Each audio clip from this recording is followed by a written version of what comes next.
South Africa is in shock. On a day meant for reconciliation, one of the country's most iconic voices was silenced in cold blood.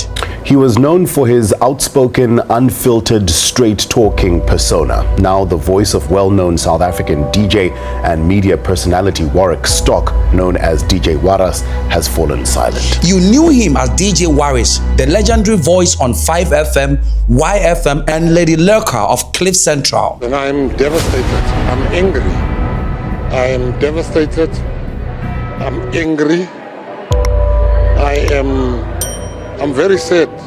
But investigators now believe that he wasn't killed for his fame. Rather, he was killed for his side hustle. That DJ Warras was indeed, called in to assist with that hijacked building.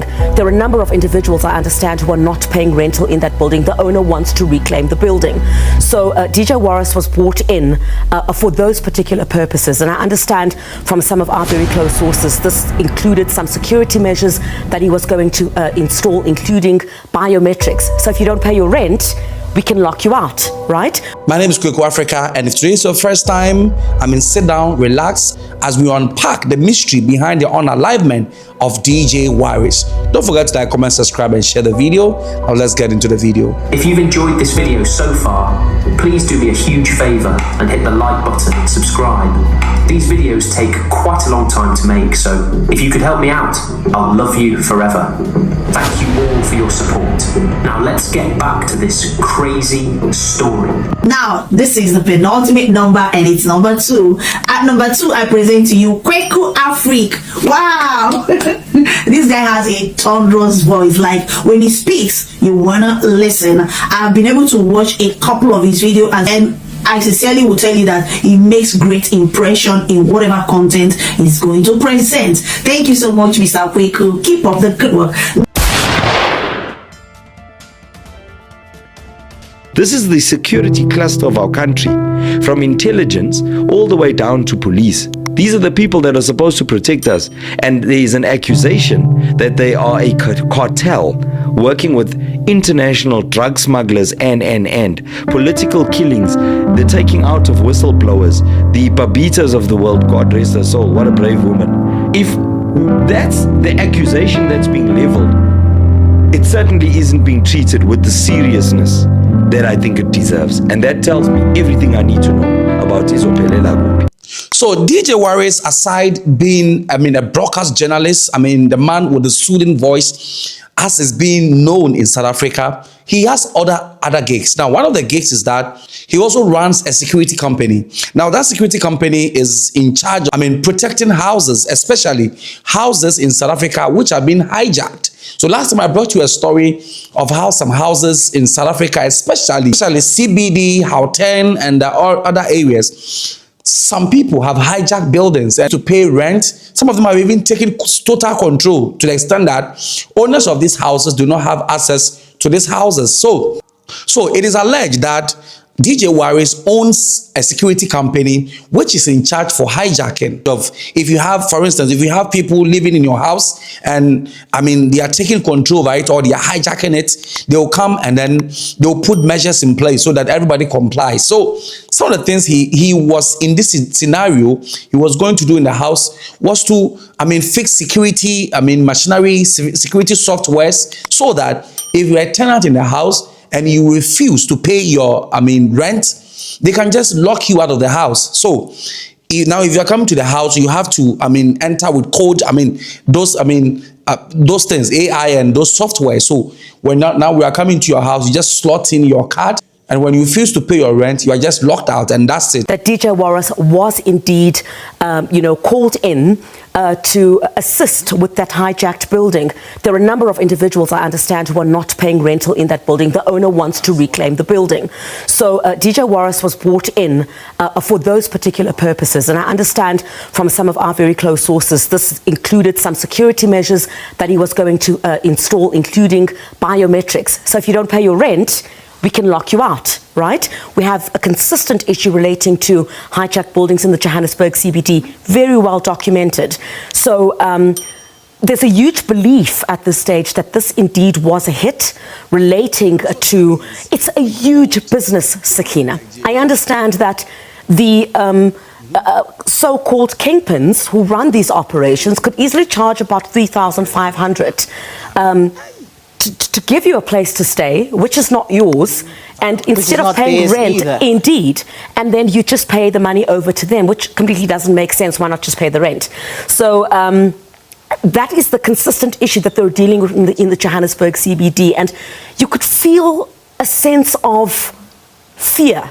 It was very difficult to speak to anyone who was in that area yesterday, because a fear of they might possibly be attacked for saying anything about a huge issue in the Johannesburg CBD. Why is it so difficult to reclaim these hijacked buildings? They're huge syndicates, we understand, that are operating, or it's a huge business relating to hijacked buildings in the Johannesburg CBD. So that latest statement released by the family at this stage, what we do know is that police are following possible leads relating to the suspects in this particular matter, and we'll wait to see if those identikits will be released by police in the next couple of hours. So when this is done, nobody will come and just kick you out of, their house. Now it is assumed that it is as a result of that the people tried to hit him, because there were people who were enjoying, hijacking the house. And so they did not want, DJ Warras to, install those software in the house. And that was the reason, assumably, why he was hit. A journalist who was on the scene narrated exactly what happened and why DJ Warras was even there in the first place. We are in an active crime scene here in the Johannesburg CBD. News that a man, at this point we understand it is DJ Warras, and it seems he may have been targeted. This was someone who we believe at this point, from the details coming out, this was somebody who may have been targeted by those bosses of the hijacked buildings, because it seems that just yesterday on his podcast he was actually speaking about this. We do see that there is someone here who used to work with him. This is DJ PH, who actually had a podcast with DJ Warras. We're going to just try and move in a little bit closer to try and hear what he has to say about what has happened. Let's take a listen. Extremely sad. Like you explained, he's a ball of energy, an amazing gent. I can't even put it in the past to say was, opinionated, but solid gent, loving father to his kids, all-round great guy. Got to experience that guy, a million times fold, and it is a massive shock. He was approached by suspects shortly after parking his car and inspecting the building at CBD. Then he was shot at close range before the attackers fled on foot. Now, the police are revealing that the CCTV cameras at the location may have captured some of the people who were involved in the crime. And so the police are doing their best to bring the perpetrators to book. When he left the building, about to go to his vehicle, on his arrival outside, there was a guy wearing a dreadlocks. He shot, took out the firearm, shot at him. He tried to escape until he fell here where we are standing, and he had his firearm with him. Unfortunately, the people didn't take anything, but from the video footages which we viewed all over the place here, it came clear that there were about 3 people who were involved in the whole thing. But the one who shot him is having dreadlocks on the head, and the one who was with him after he shot, it's somebody wearing something that replicates security uniform. Police are investigating. We managed to get the video footage.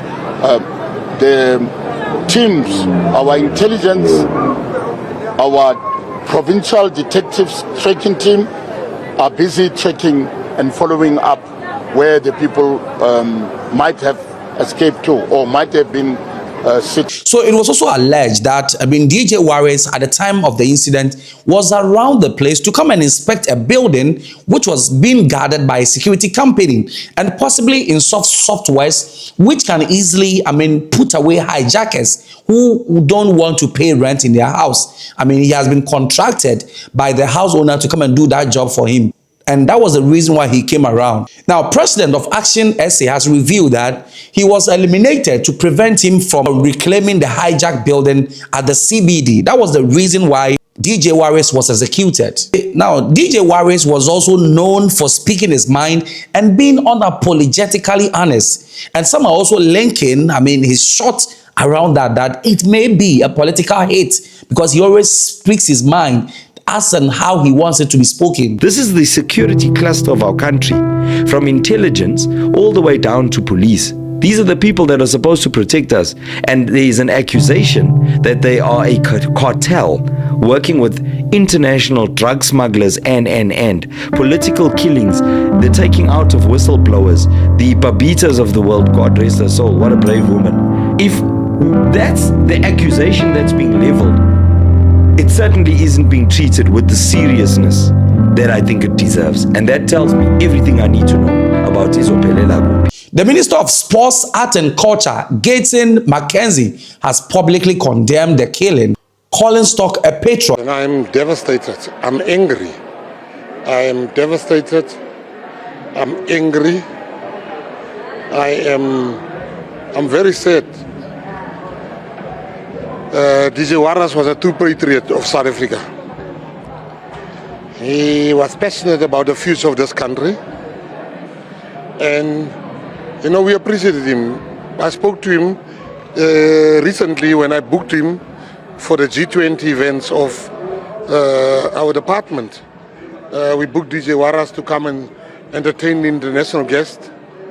So I'm very sad. And I think the time has come that people need to be taught a lesson. I'm saying it without fear. He was very anti-hijacking of our buildings, illegal foreigners. And I'm waiting for the police minister to say to us what's the cause of his death. Now, after watching the video, what is your take? Do you think the elimination and the killings in South Africa is getting out of hand? Or you think it's normal? Don't forget to leave your comment in the comment section. It's a wrap for today.